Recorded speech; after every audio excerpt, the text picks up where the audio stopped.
Hi, I'm K. Chandraraj. Today I'm going to talk about India's environment.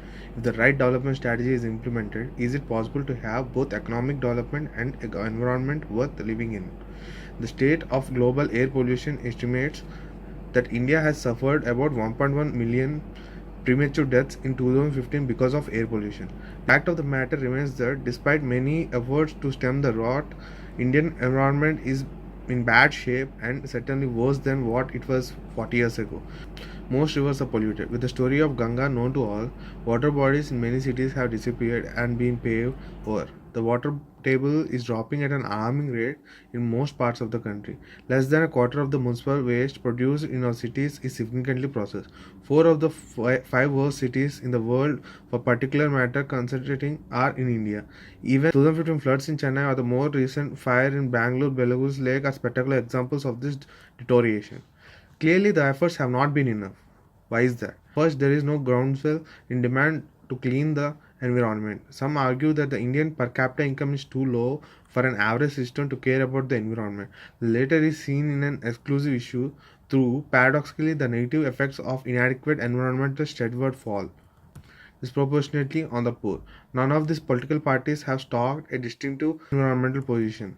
The false dichotomy has been set up between protecting the environment and pushing for economic development. Yet, for Indian environmental sustainability has to be an important issue as economic growth because only 2.4% of the world's land is needed to meet the aspiration of 18% of the world's population now and in the future. In this country, seen a spontaneous people's movement for protecting the environment as seen in the defense of Jallikattu. It would indicate that India has turned a corner. Its citizens are becoming of the environment.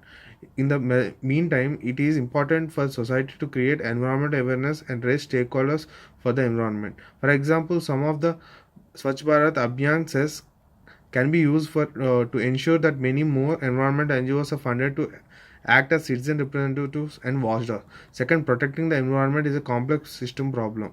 Just as economic growth or job creation does not have single solution, just as setting up training institutes. Similarly, reducing the environment footprint also does not have one point solution, be it banning diesel cars or segregating garbage. A complex problem requires many independent initiatives. Several experiments need to be performed. The successful ones scaled up while learning from failures. Environmental impact has to be forced into all actions. The good news is that there are solutions that have been tried and tested in other countries that India can quickly adapt and make considerable progress.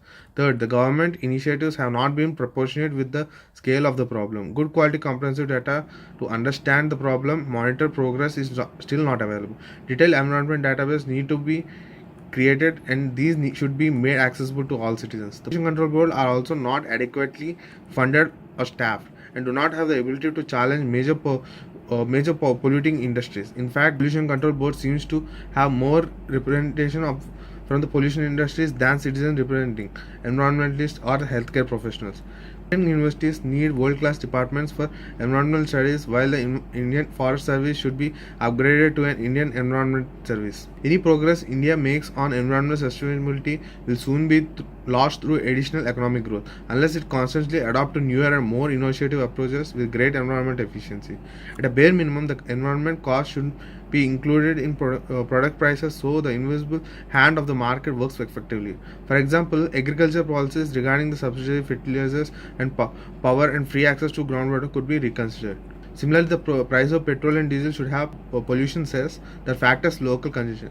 The cess money should be used to mitigate the negative impacts of carbon emission. Administrative approaches that the public seems to like, such as road ration that was tried out in Delhi, which will not solve the problem and will have to be accompanied by systematic change in initiative structures, example pricing and liability. That said, there is no need to be pessimistic. Countries like US and UK have made considerable progress. Today, the aggregate emission of 6 common air pollutants in US have been declared by almost 70% over the last 45 years, while the American economy has more than tripled in real terms.